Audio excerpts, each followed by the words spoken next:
السلام علیکم ورحمۃ اللہ وبرکاتہ۔ سب سے پہلی بات تو یہ ہے کہ ہر مسجد کے ذمہ داروں کو اس بات کی فکر کرنی چاہیے کہ وہ مسجد سے کچھ ایسا انتظام رکھیں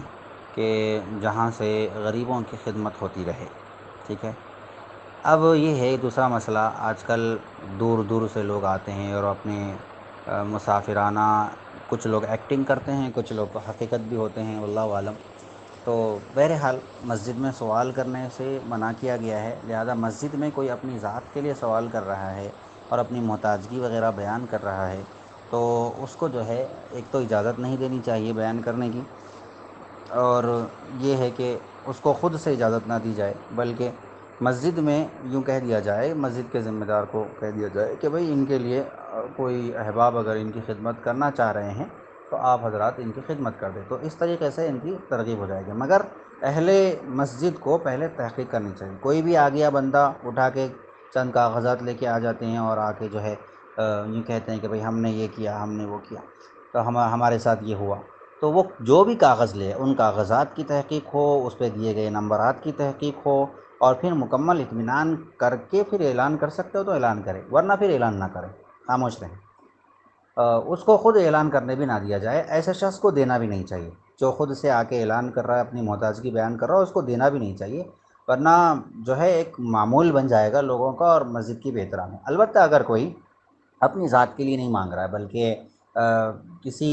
دینی خدمت کے لیے مانگ رہا ہے، کسی اور کے لیے مانگ رہا ہے، یعنی مثال کے طور پر مدرسے کے چندے کے لیے مانگ رہا ہے یا مسجد کے اخراجات کے لیے مانگ رہا ہے وہ اپنی ذات کے لیے نہیں مانگ رہا ہے بلکہ وہ ترغیب دے رہا ہے کہ بھئی مدرسے کے لیے آپ اس طریقے سے کرو، تو یہ اس کی اجازت ہے۔ لیکن اس کے اندر بھی آج کل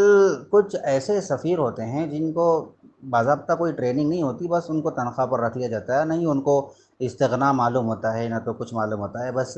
اس طریقے سے آ کے اعلان ایسے کرتے ہیں گویا بالکل مدارس کو اور مساجد کو یوں پیش کرتے ہیں جیسا کہ سب سے گئی گزری قوم یہی ہے،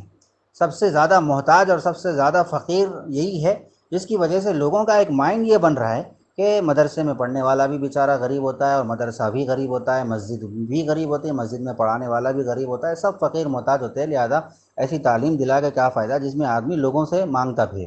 تو ایسا نہیں مانگنا چاہیے، اس کا طریقہ یہ ہوتا ہے کہ بھائی اللہ کا گھر بن رہا ہے، آپ حضرات اگر اپنی آخرت کو بنانے کے لیے اس میں اگر حصہ لے سکتے ہیں تو لیجئے۔ تو اس طریقے سے ایک شان ہونی چاہیے اس کے اندر، فضیلت بیان کرنے کے اندر بھی ایسا نہیں کہ لجاجت ہو، عاجزی ہو، اس کے اندر بھی انکساری ہو اور چاپلوسی والے کلمات ہو، اس طریقے سے نہیں۔ بہرحال دونوں طرف سے کوتاہی ہے، عوام کو خود سے خدمت کرنے کی ضرورت ہے آگے بڑھ چڑھ کر غریبوں کی، اور جو غریب ہیں واقعتاً غریب ہے وہ ذمہ داروں تک بات پہنچا دے کہ بھئی میں محتاج ہوں، آپ میری طرف رہنمائی کریں کہ اگر کچھ لوگوں کی کر سکتے ہوں یا آپ خود کچھ کر سکتے ہوں تو کریں، لیکن مسجد میں اعلان بہرحال خود سے نہیں کرنا چاہیے، جو اعلان کرے اس کو دینا نہیں چاہیے۔